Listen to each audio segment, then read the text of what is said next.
मेरे अंतिम शब्द बुद्ध। आप मानो न मानो, मैं बुद्ध बोल रहा हूं। मुझे अच्छी तरह याद है, मेरी तबीयत बुरी तरह बिगड़ गई थी। मुझे समझ आ ही गया था कि वो मेरी अंतिम सांसें चल रही हैं। उस समय 25 वर्षों से मेरे साथ रह रहा मेरा शिष्य आनंद भी मेरे साथ था। निश्चित ही मेरी ये हालत देख वो बहुत दुखी हो गया था। इधर उसका ये हाल देख मैं आश्चर्यचकित था कि यदि उसे सिर्फ मेरी संभावित मृत्यु से इस कदर दुख पकड़ रहा है, तो फिर उसने जीवन भर मुझसे सीखा क्या? मेरे साथ 25 वर्ष रहने वाले शिष्य तक का यदि दुख से छुटकारा नहीं हुआ है, तो फिर बाकियों ने मुझसे क्या ग्रहण किया होगा? और मजा ये कि अभी मैं इस आश्चर्य से बाहर आया भी नहीं था कि आनंद ने मुझे दूसरे आश्चर्य में डाल दिया। उसने मुझसे पूछा, मुझे ऐसा सत्य दीजिए कि मेरा हमेशा के लिए उद्धार हो जाए। अब मैंने क्या जीवन भर असत्य कहा था, जो अंतिम वक्त कोई महान सत्य अपने प्रिय शिष्य को देकर जाता? और फिर मैं किसी को सत्य देने वाला कौन? मैं तो सिर्फ राह दिखा सकता हूं।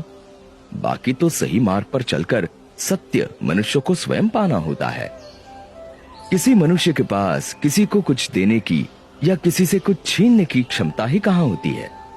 सो मैंने उससे कहा, भाई आनंद, अप्पदीपो भव, यानी अपने दीप स्वयं बनो। अब जब मैं साक्षात था तब भी मेरे अंतिम शब्द यही थे, और आज 2500 वर्ष बाद भी मैं आपसे यही कह रहा हूं कि अप्पदीपो भव, यानी अपने दिए स्वयं बनो। और सच कहूं तो ये मेरे मुख से निकले तमाम शब्दों और व्यवहारों का सार है। मैं दावे से कहता हूं कि यदि आप इसे गांठ बांध लेंगे तो आपका तत्क्षण उद्धार हो जाएगा। मुझे राह दिखानी थी तो दिखाकर चला गया। अब उस राह पर चलकर अपना सत्य आपको पाना है।